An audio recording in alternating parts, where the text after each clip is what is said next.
to our vlog! We are live again to give you the latest updates. At alam naman natin ngayon na naka-home quarantine tayong lahat para naman ma-avoid si Corona. So, as one way na hindi naman tayo magmumukmuk sa ating mga sili, naghihintay na kakain lang. So, let's do something fun. So, today, we're going to show you how to make the dalgona coffee.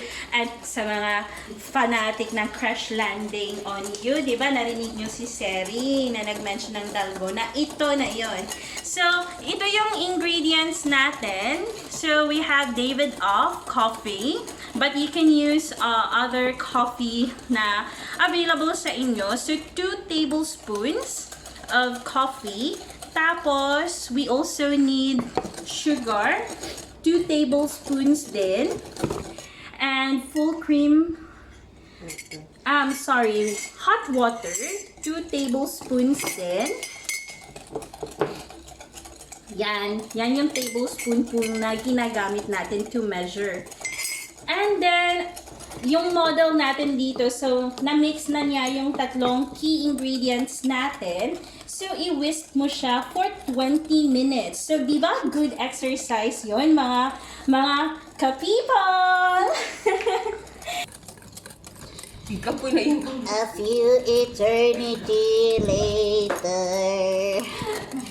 So, guys, alam nyo na, hinihingal na ako kasi 20 minutes nga tayo mag-whisk nito, di ba? Tapos, nakikita nyo na parang foamy na siya. So, this is a good sign, but we still need na yung pagka-consistency ng ano natin. Wait lang, guys. So, yung consistency na hinahanap natin is, ano na siya, di ba yung coffee na ginamit natin is granule siya. So, dapat matutunaw na siya. So, parang smooth, creamy, fluffy na consistency yung hinahanap natin. So, di ba mga ka-Berks? Tamang-tamang exercise talaga to, pang-tanggal bilbil. Alam mo naman sa ating mga Pinoy, after kumain, yung iniisip natin kung anong kakainin na naman, anong lulutuin. So, eto, may ginawa tayong something fruitful. So, parang killing 2 birds in 1 stone. Nag-exercise, tapos may dessert ka na. Diba?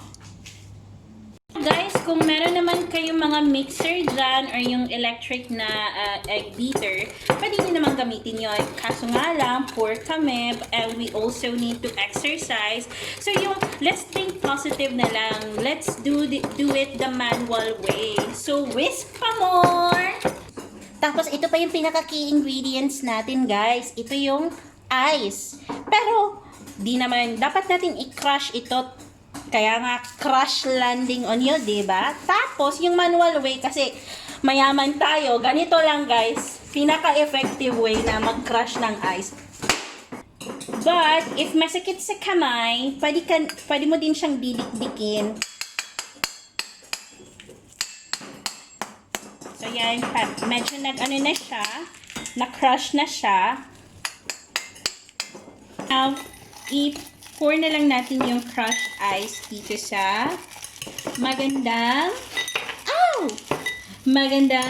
glass natin. Ang ganda-ganda at ang sarap-sarap ng buhay. Ayan, so na-achieve na natin yung consistency. Now, let's pour the milk.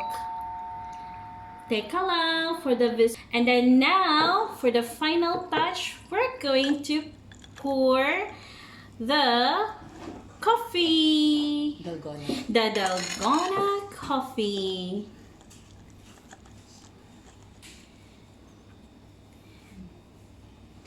So guys, we hope that this video will help you or guide you on how to make dalgona coffee. So no more Starbucks, and let's promote the homemade dalgona coffee, your homemade frappuccino coffee. Enjoy watching. Hope you enjoyed the video. Please share and subscribe. One more thing, may finishing touch pa pala kami. You just sprinkle some coffee granules para sumarap naman siya ng sumarap pa more.